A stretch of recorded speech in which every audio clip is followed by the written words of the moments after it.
All right, good morning, everybody, and welcome back for your CMAA training. Want to start off by seeing if Mr. Pugh or Mrs. Watts has any announcements. Oh, no? All right, Nothing from me. nothing from you? No, I don't have anything at this moment. Okay, thank you. All right, everybody, we are going to get started. And first up on our schedule for today is a quiz. So you are going to take the quiz by playing a Kahoot game.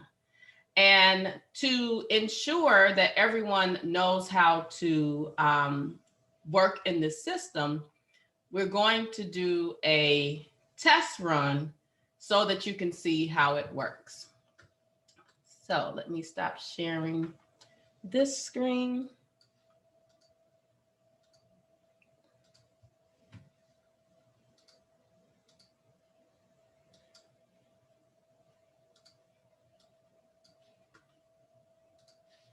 All right, so the way that Kahoot works is that you will see questions come up on the screen, and via your cell phone or another browser, you will be answering the questions, and the question answers are color coded.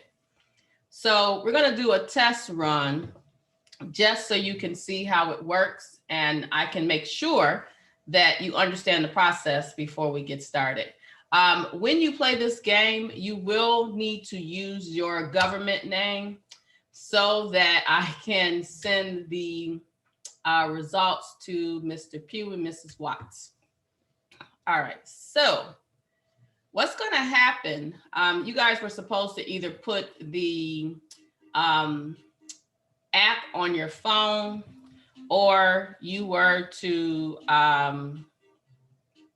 or you can pull it up on your device. You can do an iPad. Uh-oh.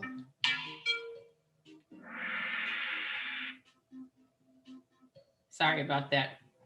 All right, so first thing you want to do is on the software, it asks you to put in a PIN.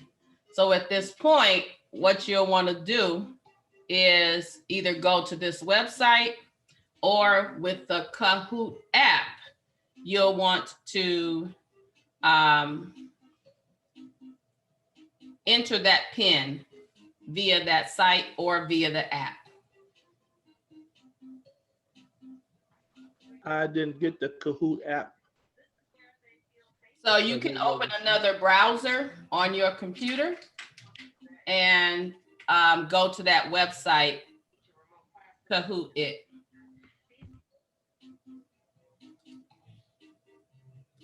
So what happens is after everybody's name is on the screen, what I will actually do is lock the room.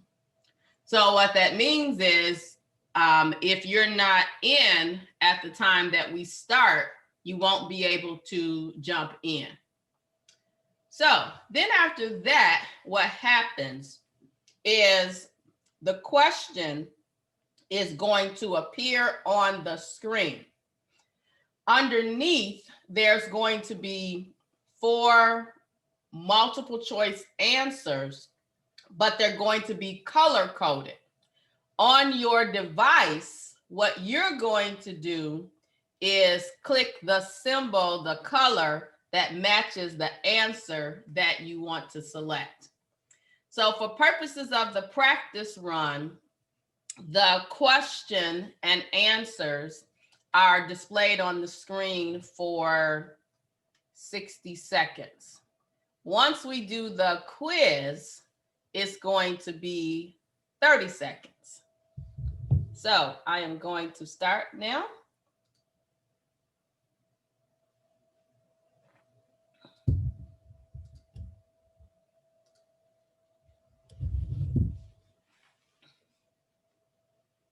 And here's the question. And on your device, your other browser or whatever you're looking at, you're going to be selecting the answer based on the color. So 2 of you have answered.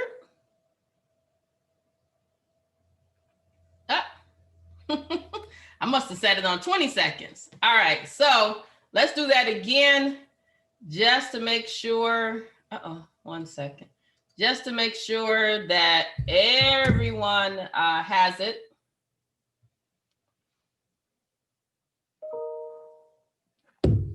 So give me a second to reload. Go on that patient's permanent health history. All right, next question.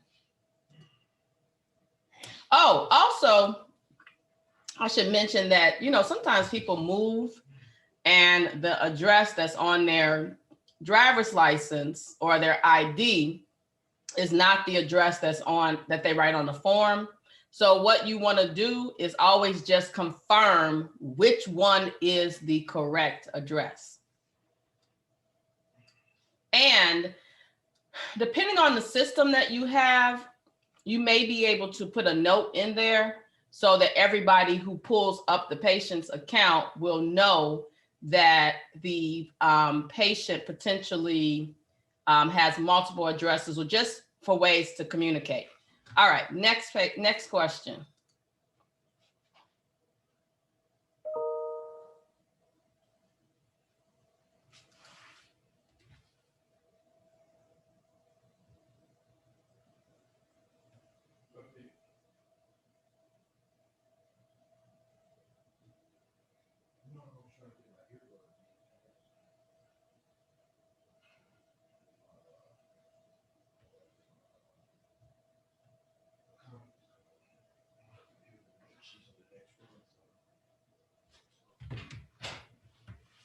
My questions keep on kicking me out. Like as soon as you put the question up there, it just keep on kicking me out. Kicking you out of what? Out of it keep on saying time up. Yes, like you put the question. You only have 30 seconds to answer.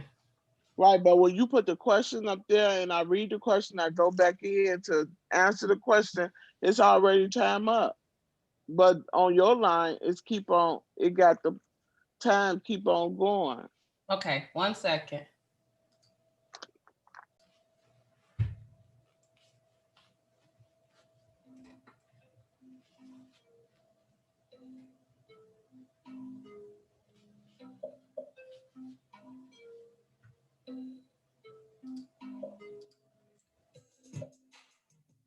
Music.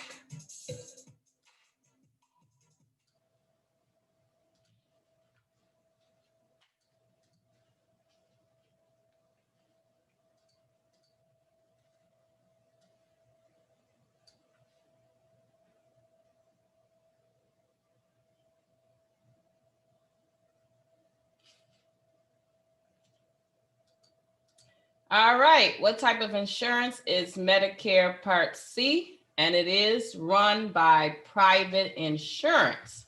What else do you know about Medicare Part C? Well, I guess I only got half the answer because I put prescription drugs. So? Your co-payment is due at the moment of the visit. So you may have a copay with Medicare Part C, but there are some other things we talked about related to Medicare Part C. It's an HMO. I can see it. So who got some mail? So it can be a HMO plan. What else? It's part A and B too. Yes, it's Part A and B to combine. And what is the official name of Medicare Part A? C. It used to be Medicare Choice, but it's no longer Medicare Choice. Something Advantage. Medicare Advantage. Yes, Medicare Advantage.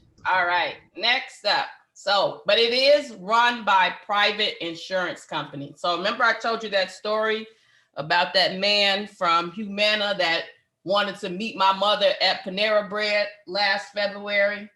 And I told her to tell him I was coming with her, and then he canceled the appointment because he knew I was going to ask some questions.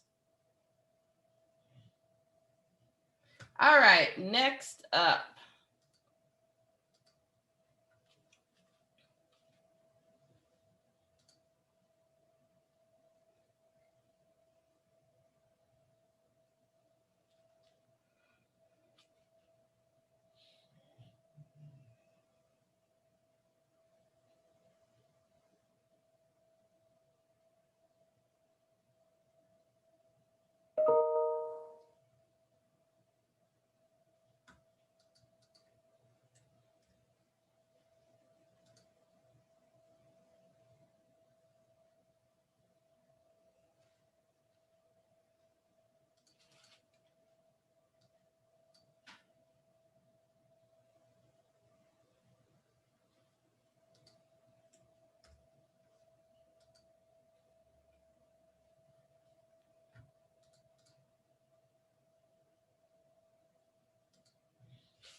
Got to be fast with your fingers if you want to beat Jasmine.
I see we got a little competition going on here. But it's all fun. We're just trying to learn.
So, so remember yesterday we talked about with HMOs, the patient has a physician who they have to get approval to see specialists.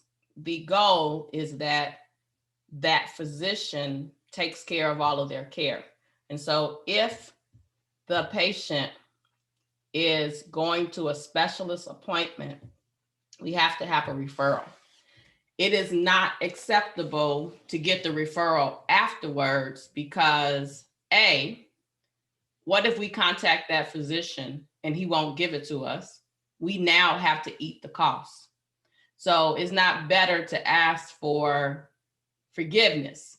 If something requires prior approval, we have to get that prior approval.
All righty.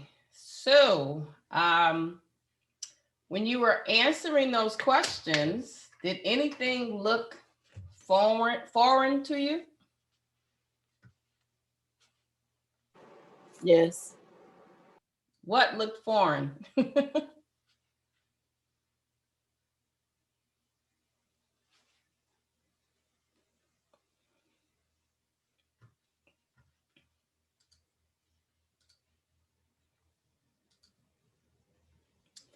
So here, while you're thinking about that, here are some questions that the system flagged as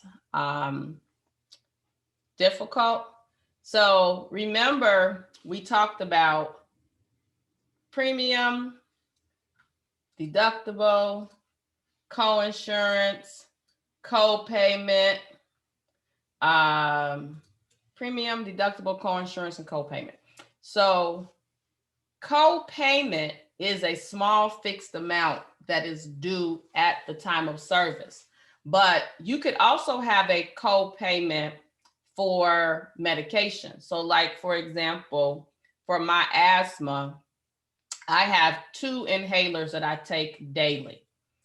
And when I go pick them up each month, I'm paying about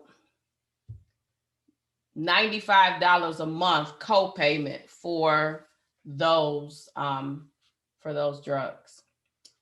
Name the coding, or I should say coding system used by physicians.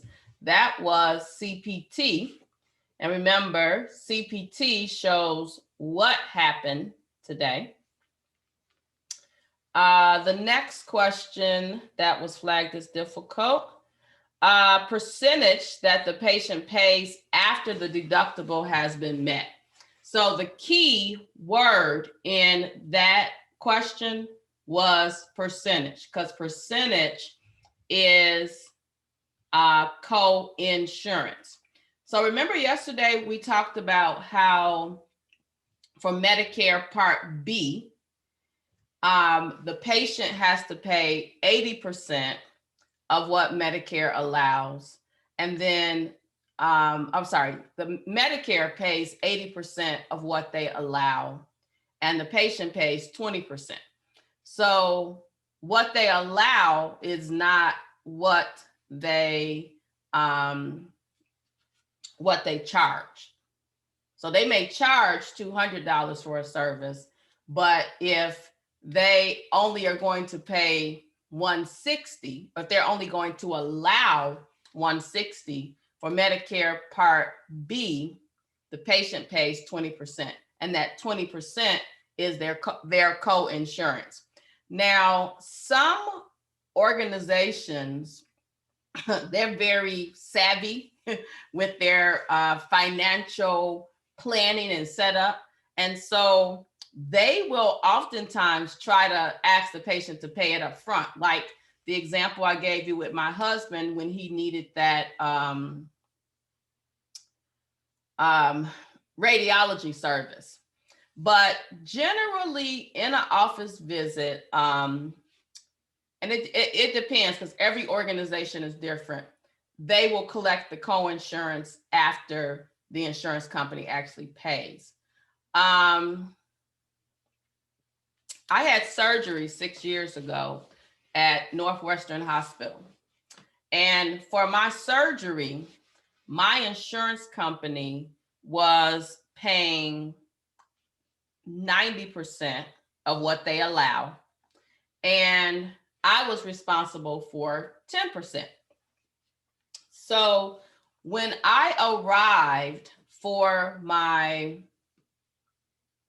pre-surgical visit, when I sat down at the registration desk, the person said, sat down with me and said, all right, for this surgery, it's going to be $20,000. And they said that they reminded me that my insurance was going to pay 90%. and they said you are responsible for 10%. And what was that dollar amount they said I was responsible for? If my surgery was $20,000, my insurance company paid 90%. I'm responsible for 10%.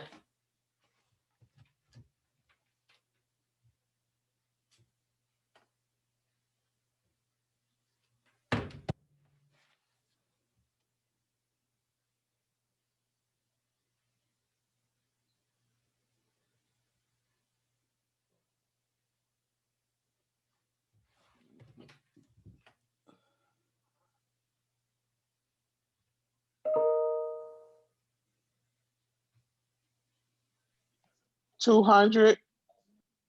200, 20%. Let me do that on my calculator. $20,000 times 10%. Are you sure? Because they owe me a refund. $400. Are you sure? I'm going there tomorrow. I'm gonna see about my refund.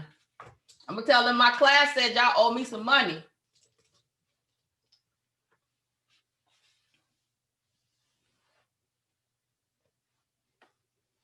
$10% of $20,000. That's 2,000. That's $2,000. So the lady handed me this piece of paper. It was a printout from the insurance company. And she said, or from their system, you are going to have CPT code, blah, blah, blah. Your insurance company pays 90%. You are responsible for 10%.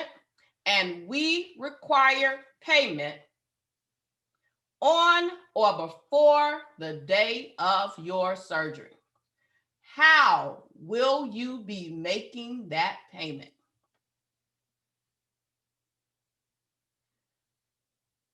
I said, oh, I'll be making that payment via a credit card.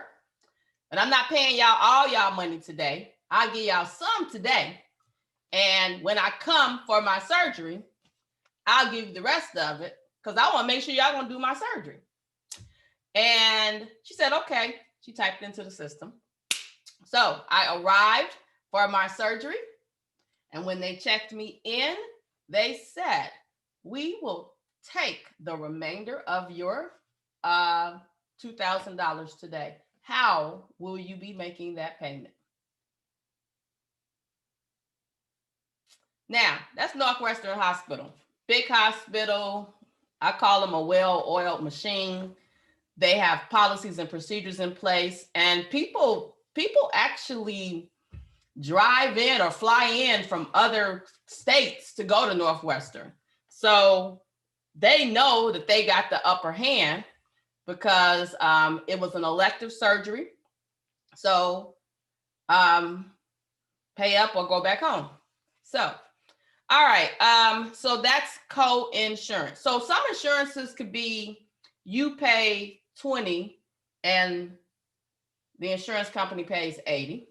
Could be if you get one of those insurances that has a very high deductible, which Mr. Ward was talking about yesterday. It could be that your deductible is $5,000. And what that means is every year they don't pay until you have met your deductible. So when you have a high deductible, what is happening with your premium?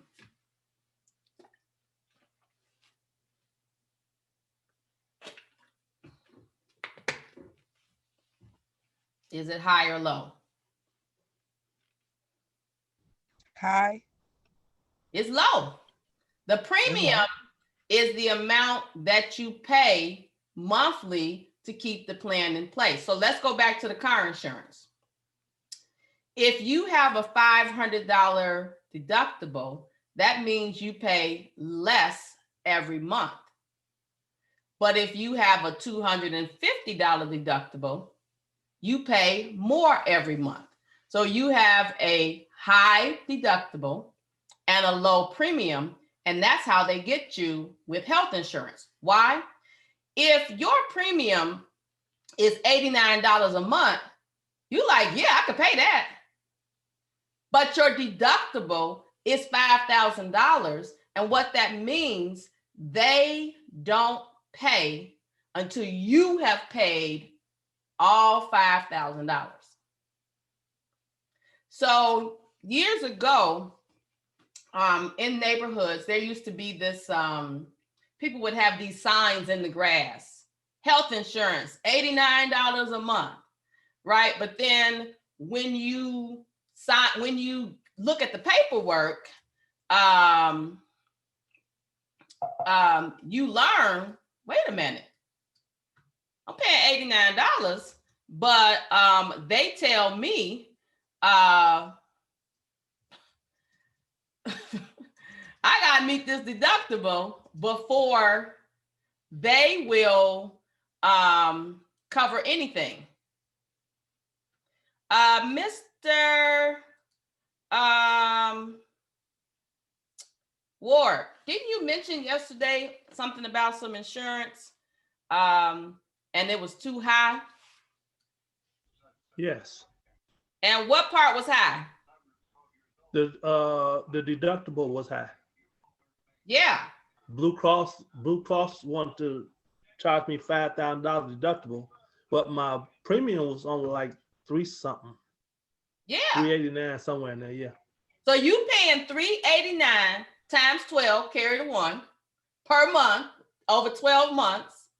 On top of that, you got to pay this $5,000. So when do they pay?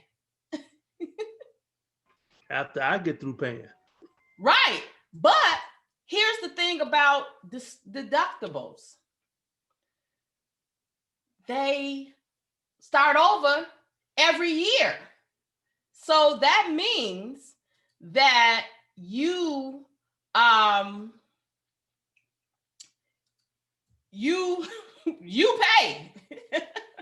You pay and they lose. So generally what happens is, they'll have you fill out an application, and they'll ask you questions like, do you smoke? Because if you smoke, you're higher risk. And they'll ask you questions like about your health history and all of that. And I'm pulling up an example right now because I want you to see what it looks like. Because in your role as a CMAA, you may have to discuss the patient's insurance with them, and you need to be able to explain to them why they have to pay what they pay. Because the reality is most people don't look at their policy. They just know that they have health insurance. And so in their mind, I got health insurance, it should be covered, right? So, okay, this system is not working right today. So usually what happens, they organize the plan. I talked about this yesterday, by metals. So they'll say gold, silver, and I think it's bronze. Gold, silver, and bronze. And basically, the more you pay, and I have an example.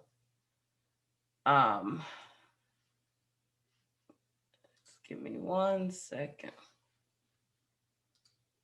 Okay, here's a very good example.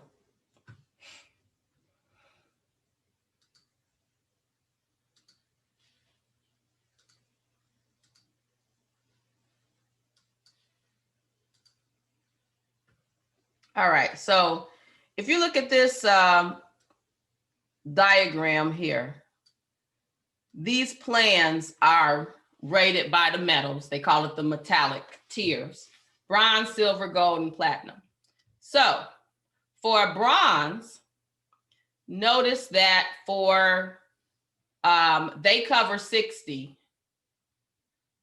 and you pay 40. And then you see the different dollar amounts that you have to pay. And the more you pay up front, the less you have to pay when it's time for your as it relates to your deductible. Also, for your regular visits, you pay less as well.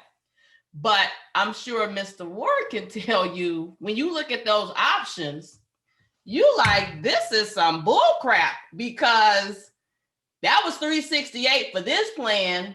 And they basically just giving me this card saying I got insurance because I got to pay all this out-of-pocket stuff. But then I have a friend who is a consultant, and she travels a lot. So when the marketplace first opened, she signed up because she didn't have insurance, because she works as a consultant.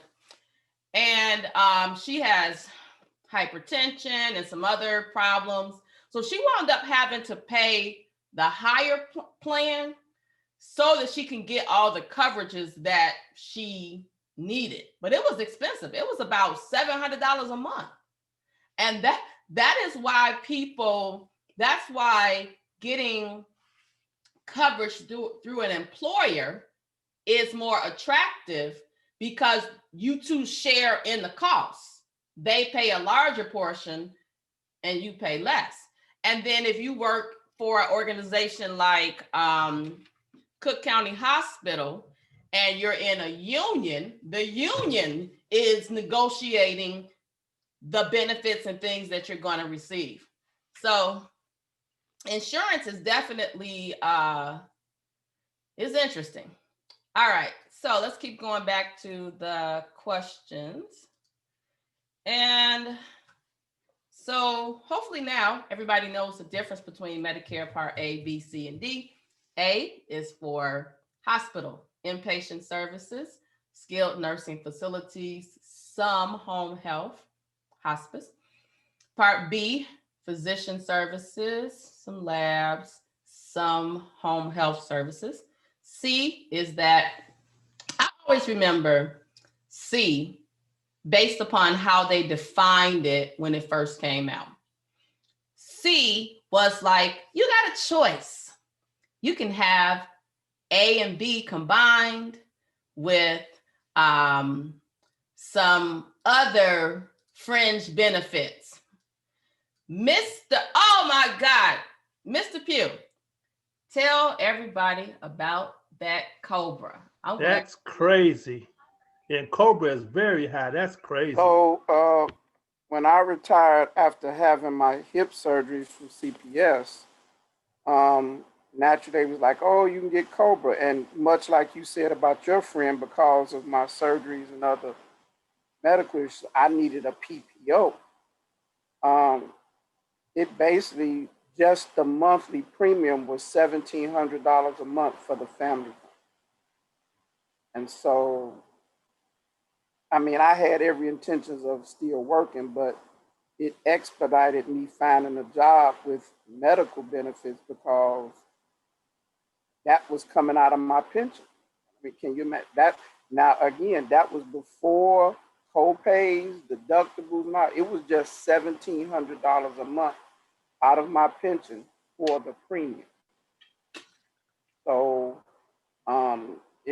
it was just one of those situations. I paid it for a few months until actually I started working here at MFS, but it wasn't no punk. And like you say, that was the monthly premium. I think I had like $2,500 that I gotta pay before certain things kick in and all of that. So it was just, you know, literally, I would have had to put my comfort in the car with my pillows and my clothes in the trunk. That's what it was. Yeah, and that's the reality. It is real when you see people struggling with medical insurance. It is real. And so for me, this has always been a wake-up call in looking at what's going to happen for the future. Because when I was younger, much younger, what they say, young and dumb, I thought you turn 65, you retire, and you move to Florida. That is not true. You can move to Florida. I got an uncle right now who moved to Florida, and he was living on the streets because he could not pay he couldn't pay for anything. So as we all age, one of the things that we really want to, consider is what's life going to look like when we retire. That's why you see people who have retired from jobs and they're working at Walmart as a greeter or, other places. So planning for retirement, because I plan on living to 100. So planning for retirement is a real thing. And insurance is very expensive. And that's why they tried the Affordable Care Act. All of the different politicians have tried to do something. And it's just difficult because healthcare is expensive. And now you know why Mr. Trump, all his friends were the insurance companies, because those companies are rich. And with COBRA, the reason why Mr. Pugh's payment was $1,700 is because he no longer had his employer, CPS, paying their portion. Yeah, you can keep your insurance for 18 months or whatever it is, but you're going to pay this $1,700 per month plus your deductible. So the insurance company is winning. And the only way to wipe that out, that deductible out, you got to have some major stuff going on. And I can tell you, for me, I never, not lately, pay enough to where they start paying, because I don't go to the doctor that often. So I'm always having to pay. But when there was a time when I was going to the doctor, I was meeting that deductible in the first 3 months of the year because I was going to different specialists and all of that. And that for me was an incentive to get my life together, because I was like, I can't be like this for the rest of my life. All right, so let me see. Those were the questions that were missed. So let's do this. Let's take Mr. Pugh sent you a review packet for our topic for today, which is scheduling. And at the beginning of the packet, they list 10 objectives. By the end of this chapter, you should be able to answer the following questions. As a method of studying, one of the things that I would recommend that you do is get a piece of, after you have, or before you start reading that packet, take out a piece of paper and write the questions down, or type them up on the computer, whichever one works best for you. But write them out on a piece of paper, leave some space for you to write in. And as you are reading the chapter, write the answers to those questions, because then you've made yourself like a study guide for that particular chapter. That makes sense? Yes.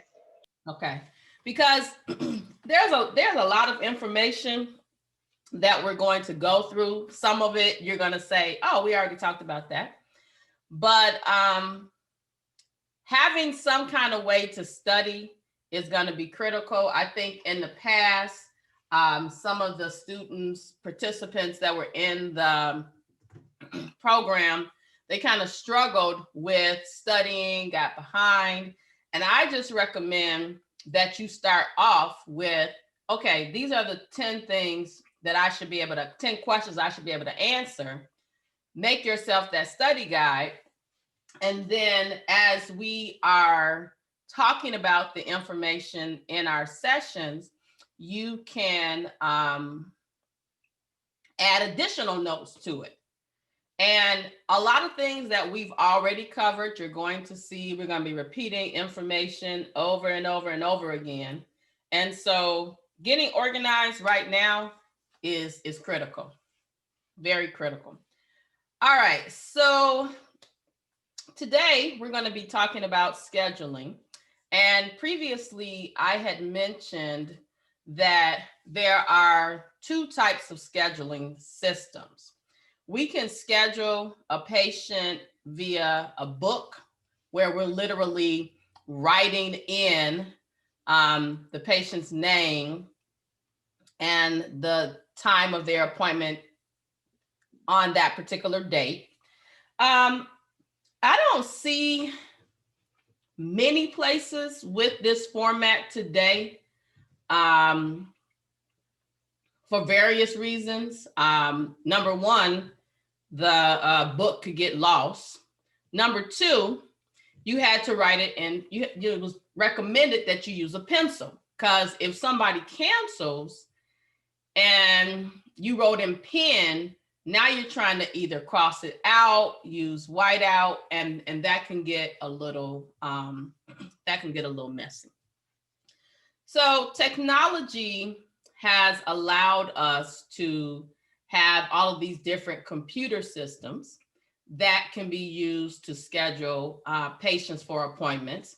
And one of the things from a real world perspective that has really manifested with this electronic system is the ability for us to go in and schedule an appointment without even needing to talk to somebody.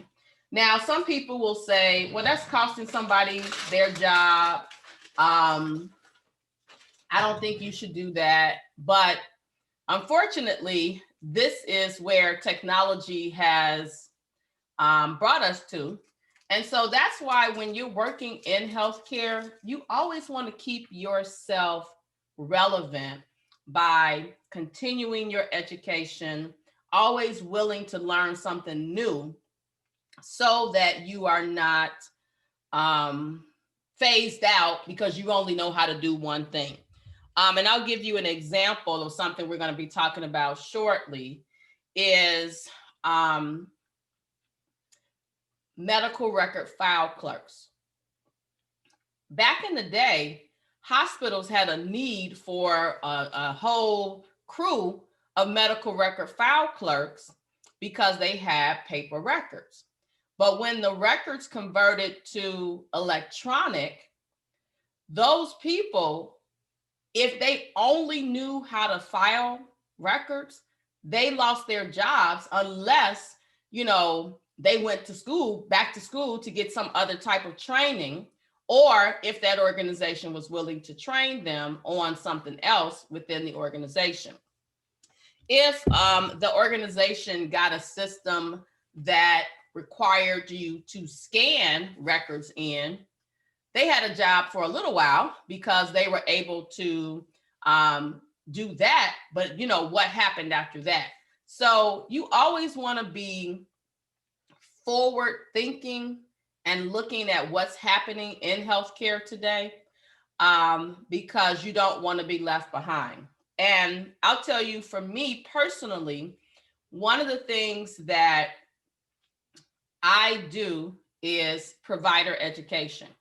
And when I do provider education, I usually go on site and I meet with the provider face to face. Well, probably about, 4 years ago, I was like, this face to face is too much. Number one, I got to travel there. I live far, far, far south. And the places I was traveling to was far, far, far north, or even out of state. And I would show up to meet with the provider. They would put me, block out their appointment schedule for me to have that time with them. And a lot of times their clinic schedule will run over. Somebody didn't plug it into the schedule. They don't show up. So I'm like just sitting there waiting to see that provider. And so I realized, you know what? Enough is enough. I'm going to meet with these people via Zoom or some type of technology like this. I can see them, they can see me. We can pull up the medical record on our respective ends, and I can go through with them what I saw. Now, fast forward to now, pandemic, nobody really wants to go into a doctor's office unless they have to. And at the beginning of the pandemic, we weren't going. It was all remote. So for example, my pulmonologist, he still is not seeing patients in the office. Everybody is telehealth, telemedicine only. We are all only being seen via this computer situation.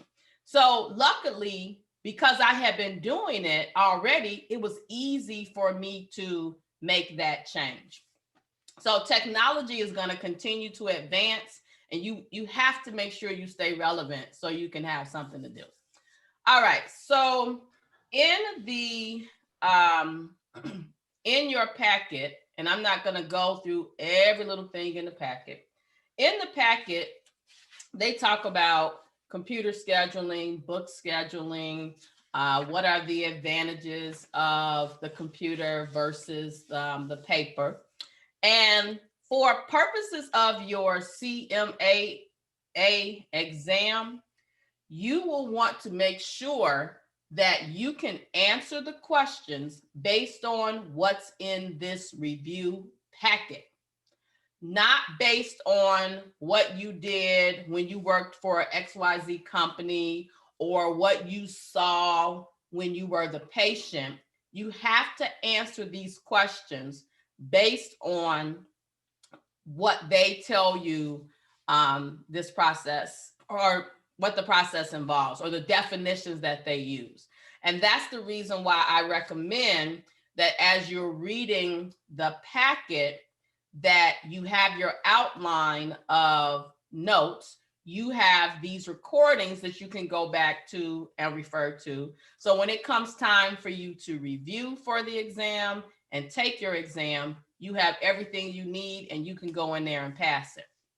So one of the things that we struggled with in the paper world, outside of, the book could get lost,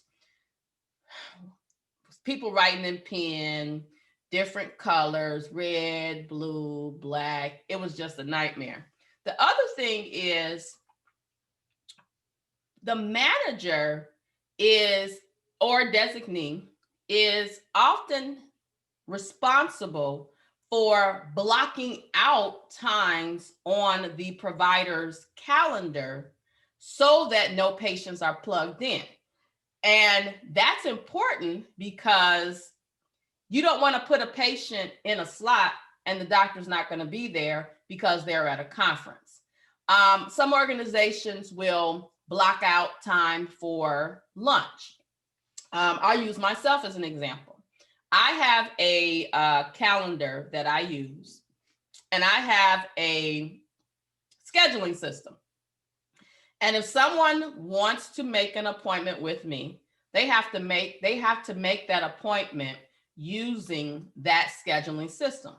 So right now in that scheduling system, 9 to 11:30, Monday through Thursday, is blocked off. Why? Because I'm here with you. So we do the same thing in the medical office. Somebody sets up what days the doctor's going to be here, what days they're going to be off, if the office is closed, what the days that are not available. So for example, my calendar is 9 to 5, Monday through Friday, with some scattered Saturdays that are available. So outside of that window, people can't schedule an appointment. That's the same thing that's set up in our medical offices. Also in our medical offices, and you see this diagram on the screen, there is a picture in your packet. You will see that we have schedules that are organized by provider, because sometimes you can have a small office space where we can't have multiple physicians there at one time or providers there at one time. So we may have it set up where one of them is there from 8 to 12 and the other one is there from 1 to 5. So we can share the office space. So you as the CMAA may be person that's scheduling them. And so you will know, okay, well, Dr. Jones is only here on Monday, Wednesday, and Friday. Sometimes you have surgeons who they're in surgery certain days of the week. And so during those days, their schedule is blocked and no one can make an appointment. So the one thing I want you to know, because I often hear this, well, am I going to learn this system or that system? At the end of the day, they all are the same from the perspective of what they do. Now, how well they do it is going to be based on how much the system costs. So, for example, you probably have heard of Epic. An Epic company based in Wisconsin, they are like the gold standard when it comes to electronic systems for hospitals and health systems. However, a small doctor's office or a physician practice, group practice with 4 or 5 locations, they can't afford to pay for Epic. A small community hospital, unless they are affiliated with a big system, they're not going to have Epic. They're going to have something else. So for example, South Shore Hospital, Roseland Hospital, St. Bernard Hospital, they all are using a system called Epic. Epic is a reasonably priced system.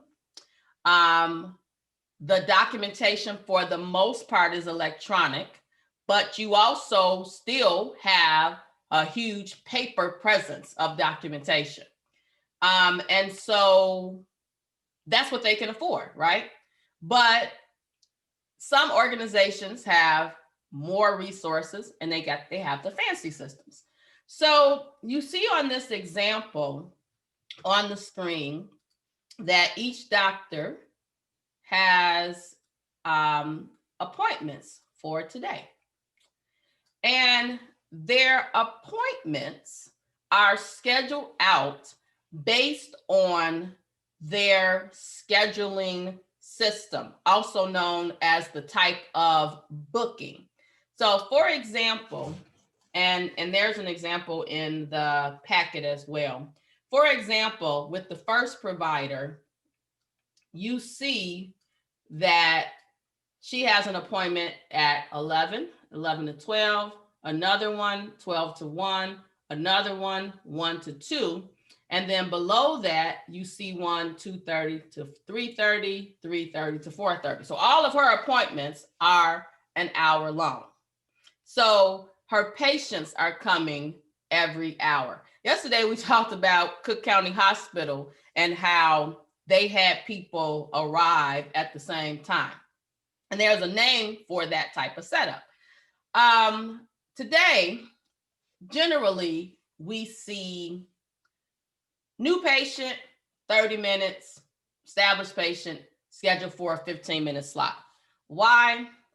We got more patients, we got less doctors, and we're trying to get all these patients in. And remember, every patient that we see in our office, we can submit a CMS 1500 claim form for those services. So they're putting them in there in these 15-minute slots. Some offices will have it set up where maybe this portion of the day is for procedures, or this portion of the day is for new patients. If you have a multi-specialty type practice, they may say, okay, we're going to have the seniors scheduled for the morning, and maybe the pediatrics is in the afternoon, or maybe they have them all coming at the same time. That is not something as the CMAA that you need to be concerned with. When they train you on their system, excuse me, they will tell you how they operate. New patient, 30 minutes, established patient, 15 minutes.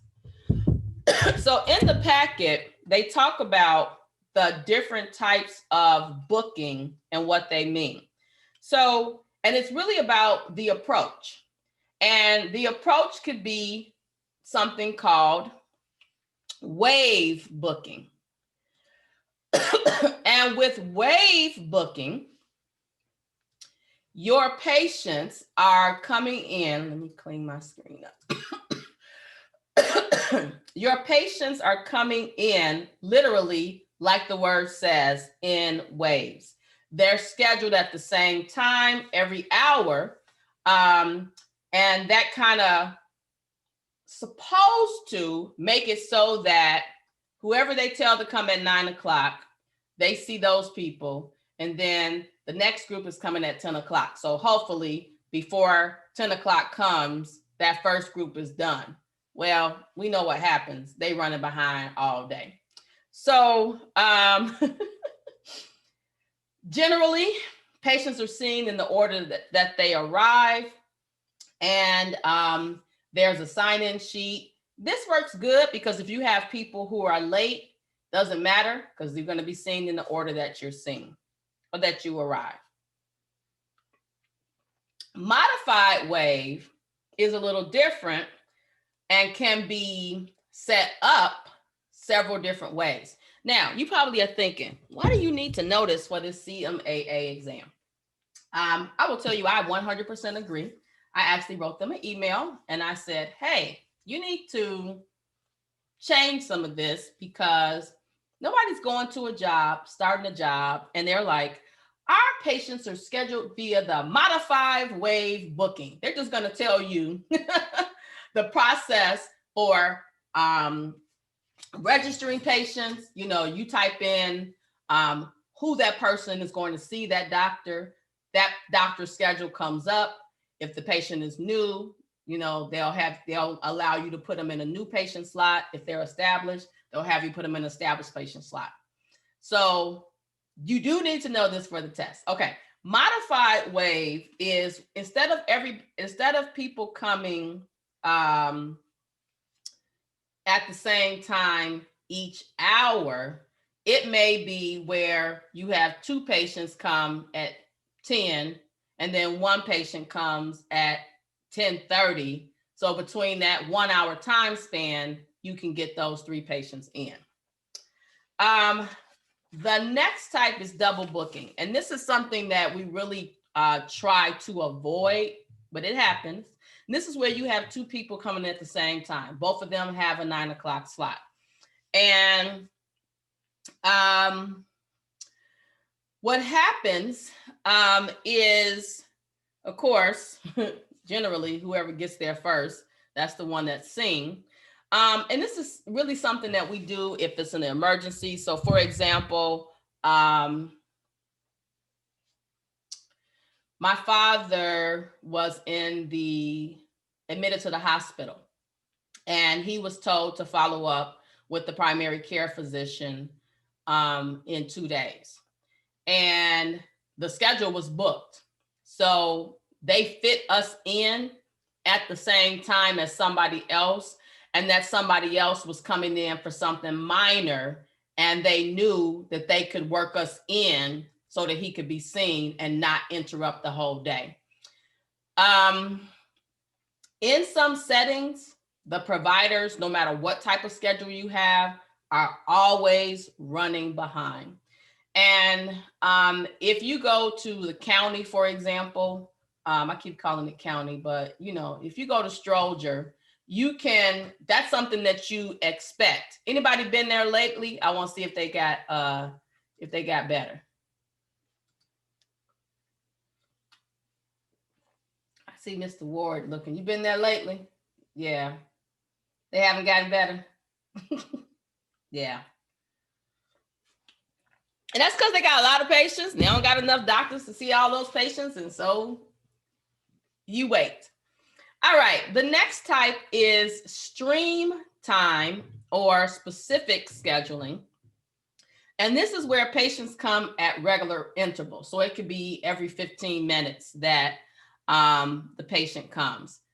How much time is given for the appointment is again based on the organizational structure. So sometimes they'll say,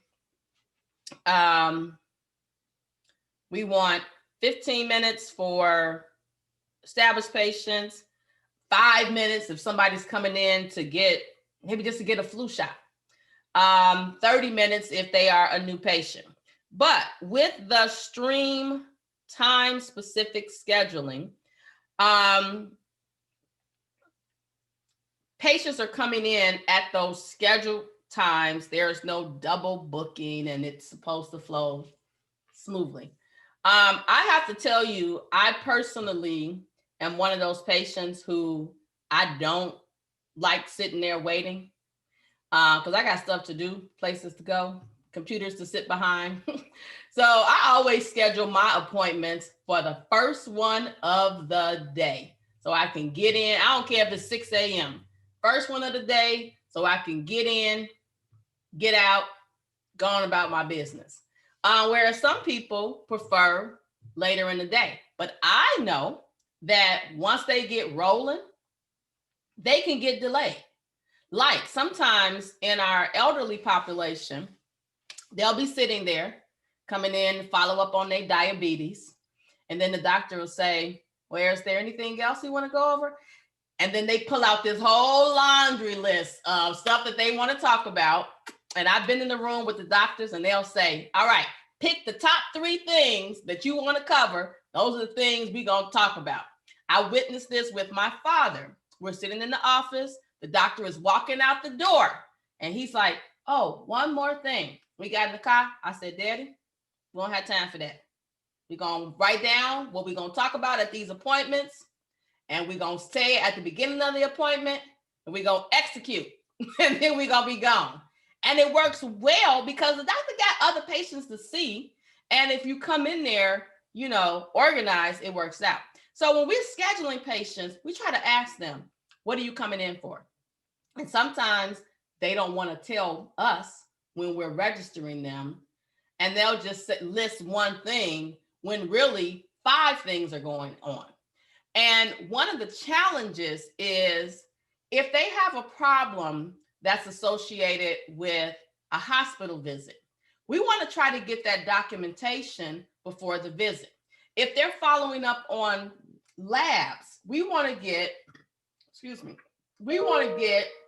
the labs ahead of time. We want to get the results, right? So it's important because we can't have the patient sitting in the exam room and now we're trying to go around to get the results, because that is potentially how the schedule gets behind. So one of the things we want to educate our patients on, and patient education is one of our topics, we want to educate them on, okay, we got you scheduled for this follow-up appointment for labs. Ensure that you have gotten your labs before you come back. So that when the patient is sitting in front of the provider, that information is available. So I have an appointment February 8th. I'm going to get my blood work tomorrow so that when my appointment on February 8th takes place, everything is in the system.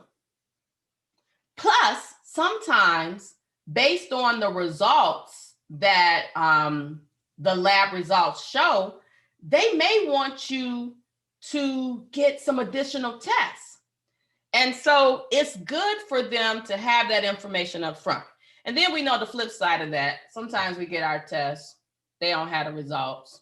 And we like, I had the test, how come you don't have the results? And that's unfortunately because the office is not organized as it should be. All right, open booking. This is like that walk-up clinic where like patients are coming in for, you know, I call them a sick visit, like STD or upper respiratory infection, you know, one that they can be in and out. And then we have cluster or categorization booking. And that's where the patient is actually scheduled based on like a category, such as a procedure. So for example, for the ladies, you've been to the OBGYN, the gynecologist, and when they're going to do not like pap smears, but if your pap smear was abnormal and they need to do like a biopsy or a colposcopy where they put the scope in and they're looking inside to look for abnormalities, they may schedule the patients on a particular day and they're going to schedule them back to back. Why? You have equipment that you have to use. You have a certain room that you're using, because like with the colposcopy procedure, once that scope is inserted, the doctor can see it on the screen. So you have a room that's set up for that. And so if that's what the doctor's going to be doing, they group them together. Another way to group, school physicals. When you have those school physicals, you got those forms, vaccination forms you got to fill out, and that kind of wears you down. So if you group all of those people together, number one, you're going to check and make sure you have your vaccines, and you're going to be in that mindset of that's what we're doing today. We're going to do these school physicals, and we're going to be done with that for the day. Some offices don't have this structure at all. It's just people coming in and out, different things going on. And if you have an opportunity to work for different organizations, you will say, man, at my other organization, this didn't run that smooth, but at this new one, it runs very smooth. And it has to do with, and that's anything, has to do with leadership, right? Because you can have the best people in position, but if the leaders don't put that structure in place, it's kind of all over the place. All right, so here's another picture of a schedule. And this is in a system that I'm hoping that we have time to log in and you can watch me actually schedule a patient. But what I want you to know is on the left side, you see the different times that the providers the provider is available. And then you see the different appointments. So in this particular practice, this new patient, they've scheduled for an hour. This patient, they've scheduled for an hour, 45, hour. And it's a procedure.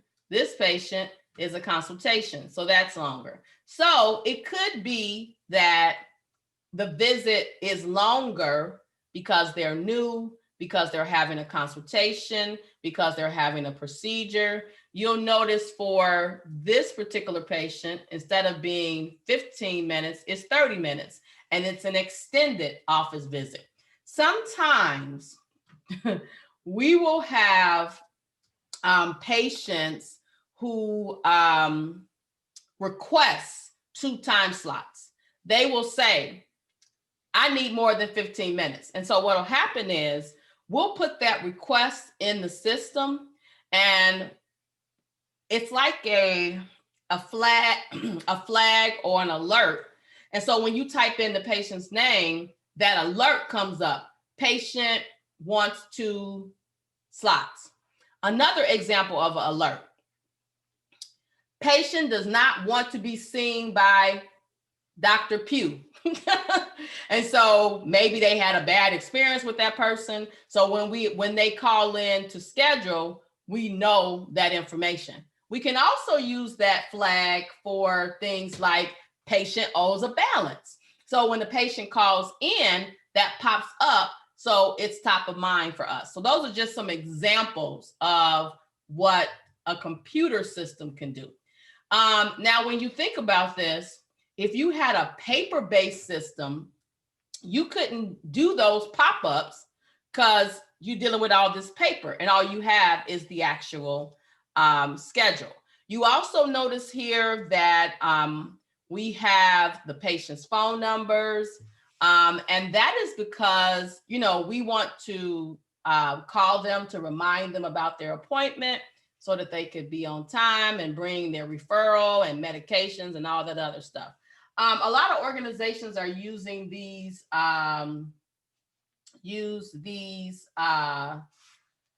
paper systems or generated systems to call patients. And so the automated system will say some information that you need to know. All right, so as it relates to scheduling, we have to consider the needs of our patients, the needs of our provider, as well as the facility. So when we're talking about the patient's needs, patients have all types of needs. So for example, some patients need to be seen in the evening because they work during the day, they can't take off. When we're considering patients' needs, we also want to think about the fact that if we have a patient that's on public transportation, we want to ensure that if something happens with the schedule, we need to cancel. We want to make sure that we take that into consideration and give that patient advance notice so that they don't appear and the doctor's not there.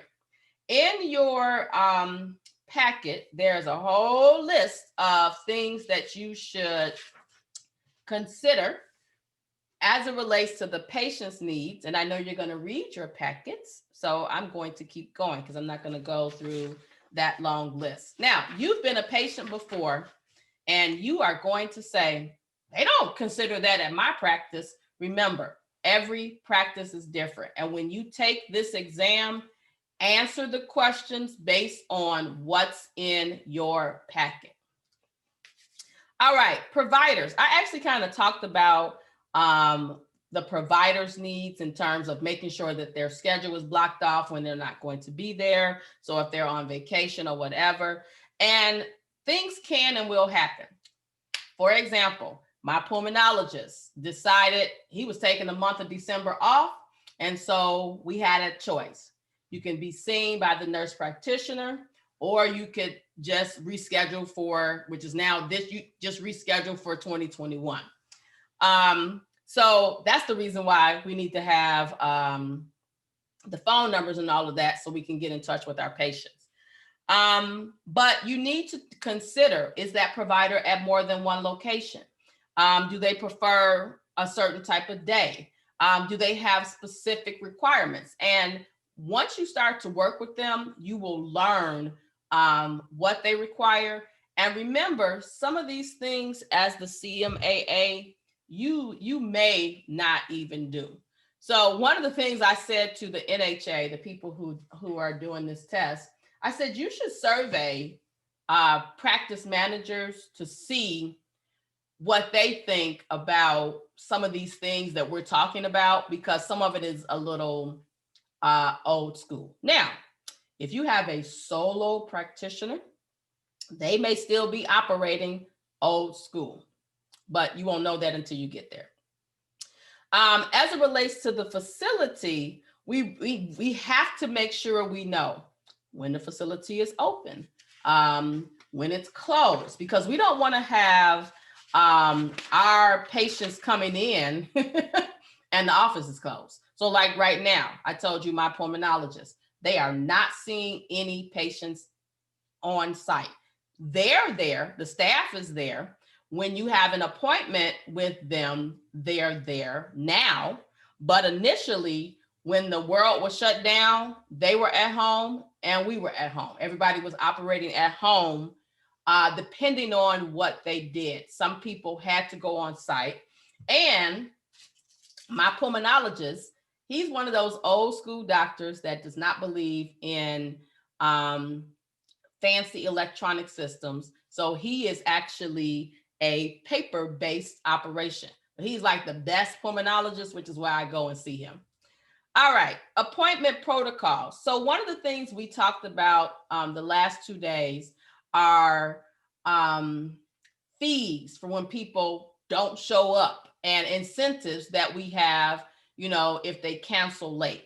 So as it relates to appointment protocols, we have to have in place, and we need to let our patients know what our policies are if a patient is late, or they no-show, or they cancel. So if they cancel 5 minutes before the appointment, our policy may be that we have a fee. If you have patients that are historically late, one of the tactics that we use is schedule them at the end of the day. And so if they don't show up, if that office closes at 5 o'clock, we go onto that door, locking that door, turning the lights off in the waiting room. And it's, you know, that's one tactic that you can use to get them to be on time. Because again, patients have to respect our time as an organization, because we have more patients than we have providers. And so a lot of times appointments are scarce. It's especially when you're talking about specialists like endocrinologists and kidney specialists. A lot of those doctors, their appointments are booked out. Surgeons. My mother was supposed to have hip surgery last year. And first, the doctor said, you got to lose 50 pounds before I'll do this surgery. She said, okay. 45 pounds lost. Pandemic hits. And the schedule for the surgeon, which was already 6 months out, is now basically, she's talking about she probably can't get this hip surgery until sometime July, August of this year. So those time slots are important, and it's important to have protocols in place and that patients know what they are so that they will comply. And you guys may not know this, but sometimes we have to fire a patient. We have to discharge them from our practice because they're not following the rules. So in the packet, they talk about, you know, third strike, you're out, when we're going to dismiss the patient. And when we're going to dismiss the patient, we have to ensure that we have a process in place that protects us legally. So number one, we have to notify the patient by certified mail. We have to document, we have to let them know that that they can get a copy of their records and all of that. As it relates to no-show, your packet also talks about some strategies for trying to prevent no-show. So I mentioned, you know, confirmation calls, text messages. Some places will do email reminders. And depending on the system that they have, it can do a combination of all of that. Some systems today even have the ability to send you a text message that you must respond to that text message to confirm that you're still coming for your appointment. These are all the strategies that we have in place because patients will schedule appointments and they won't show up. It's kind of like hairstylists. Some of them are charging a fee for you to make that appointment, so like a deposit, so that if you don't show up, they get something out of the deal. I had to get some braces. And so I made an appointment at this Smile Somebody Center. And I went there because my dentist was trying to charge me $500 for some braces. And I was like, nobody got time for that. So I found me another alternative. But anyway, when we made the appointment, my husband and I both went. They required us to put our card in the system for the appointment. And if you don't show up, they charge your card because you took that slot. those are all things that have been put into place to try to get patients to do right. And again, our time is valuable. Every time slot can result in a claim being submitted to the insurance company. And for us as the employees of the organization, if the organization is not getting paid, we don't get paid, and we want to get paid. So there are different strategies that we can do to try to prevent no-shows. But we also, in our system, we want to document the no-shows, because we need to show legally a pattern of somebody not showing up when they have appointments. And a lot of times the systems will be set up where you can select why the person isn't showing up if they gave us a reason, right? So like maybe they were sick, or maybe they had a change in their work schedule. And that is something that we keep for record keeping purposes, so that in the event we want to discharge a patient, we can say, hey, you didn't show up on 5 different occasions. And this is important because you know what happens when somebody want to sue. We have to have our documentation for to be able to say, okay, you know what, you actually did not show up on these 10 appointments, and this is why we're discharging you. Sometimes a patient can be discharged if there's some conflicts with the patient and the doctor. All right. Next up, our strategies for arranging diagnostic tests and procedures. So as the CMAA, you may have to call and make an appointment for a patient for a test, because some procedures require that the office does the scheduling and not the patient. So when we are arranging tests and procedures, there's a few things that we have to have in order to do this. So number one, we have to have an order. Generally, we'll have a copy of the order in the record, and we'll give a copy to the patient, because when the patient arrives for that appointment, they need to present that order.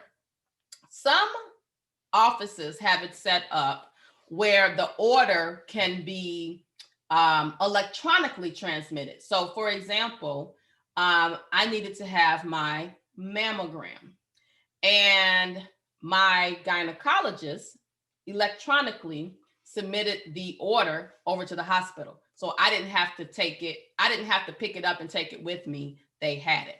Some tests require pre-authorization, and pre-authorization is important. When we pre-authorize a service or seek pre-authorization, we're generally calling the insurance company, providing the CPT code for the service that the patient has, and we want the patient to have, and an ICD-10 CM code. The ICD-10 CM code is establishing the medical necessity, the why. So the CPT is showing what, the ICD-10 CM is showing the why. One of the reasons we spent 2 days talking about revenue cycle is because in this review packet, they don't always tell you all the little different things that go along with these processes. And so that's why I had to plant that seed before, so that now it makes sense to you. So what they do is they plug that information into the system, and then they determine if it's authorized, pre-authorized, and they give you a number. It is not better to ask for forgiveness. If a service requires pre-authorization, you must do it up front. How will you know? You check eligibility. Does the patient insurance cover that service?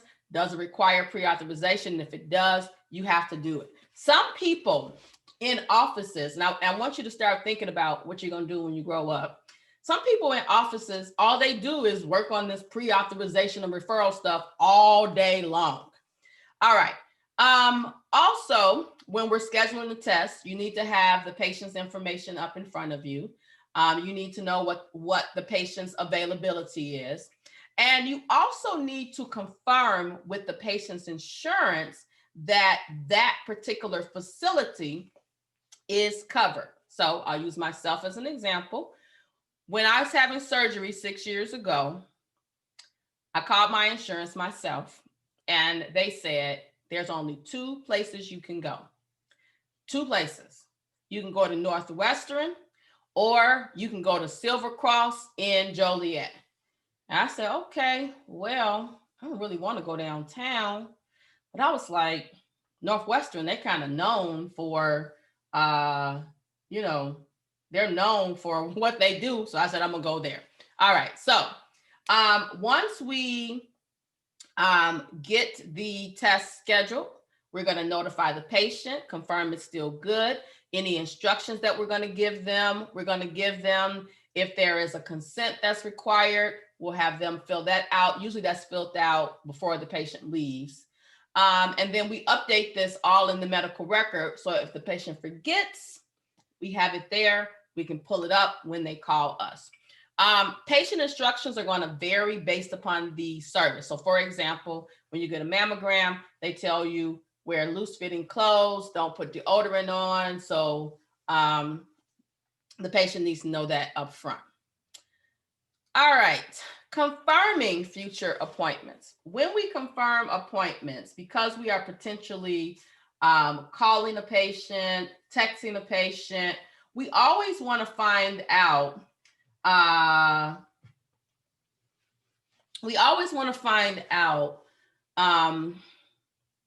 how they want to be communicated with. So generally, we will have them fill out a form that identifies it's okay to text them or send an email or leave a voicemail. So for me, I like the multiple methods of communication.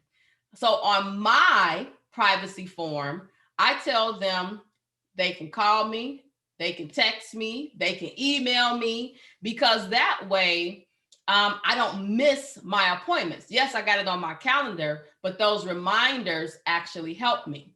Now, one thing to note, some places may have it set up where if they use some type of system to confirm the appointments, if the patient does not respond, their policy may be that that appointment is canceled because they must have a response.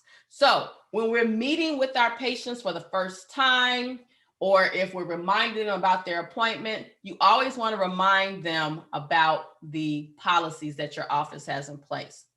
When we are scheduling the appointment, we're on the phone with the patient. We want to make sure that we limit the amount of information that we give them. We should not be talking so loud that the next person over can hear you, because we have to protect the privacy of our patients. We're going to talk a little bit more about HIPAA. A lot of people think that HIPAA is just about privacy, and HIPAA is actually more than just about privacy. HIPAA allowed us to have COBRA, just to name a few. So when we confirm the appointment, we want to give them some reminders. Copay, what your copay is, how you accept the copay, bring your insurance card. Yes, each and every visit.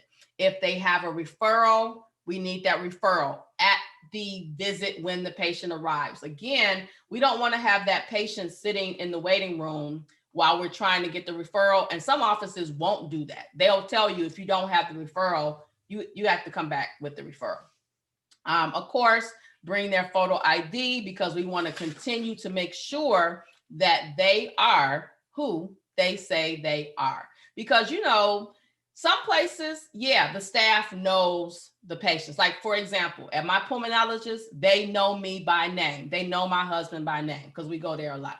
But some patients you don't know. And so you need that ID and that insurance card to match, because there has been lots of identity theft that has taken place in healthcare. And so we want to protect our patients and protect our organization.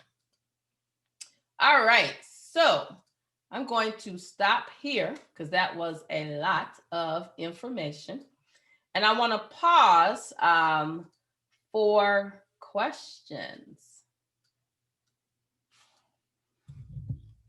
And of course, I'm recording. I'll upload this to that same place. It's the same place you go to every time you want to look for the recording.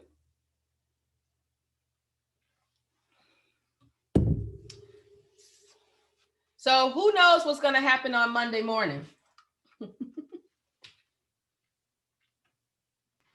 We're gonna play the game and I'm gonna get a better score.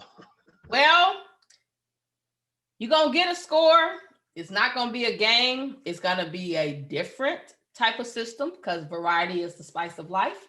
So it won't be as challenging as that one. What'll happen is we will email you, Mr. Pugh will email you this link and you'll click on it and you'll work on your answers, work on your questions and answers. So you won't be doing it in the group format.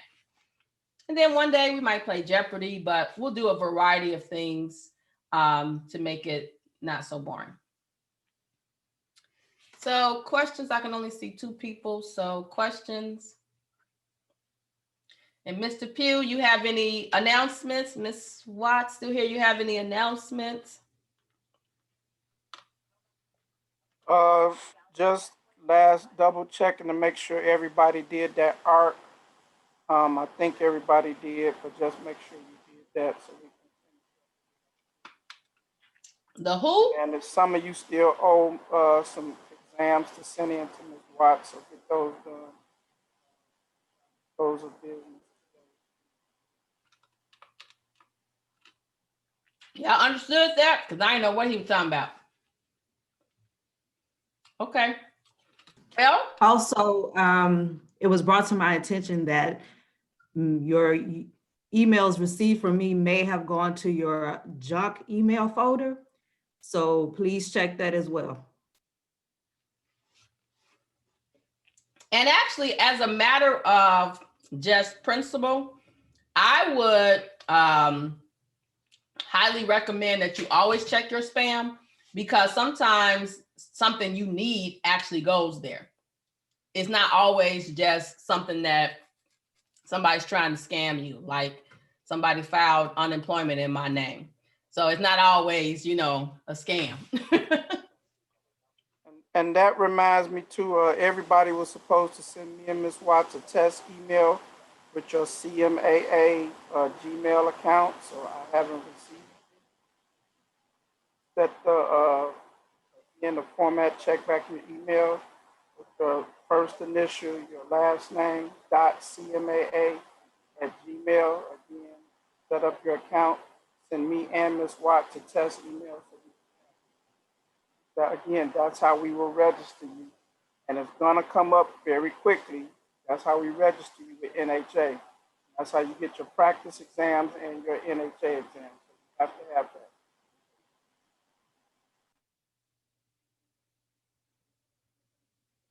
All right. Well, everybody have a good Friday and weekend and continue to stay safe.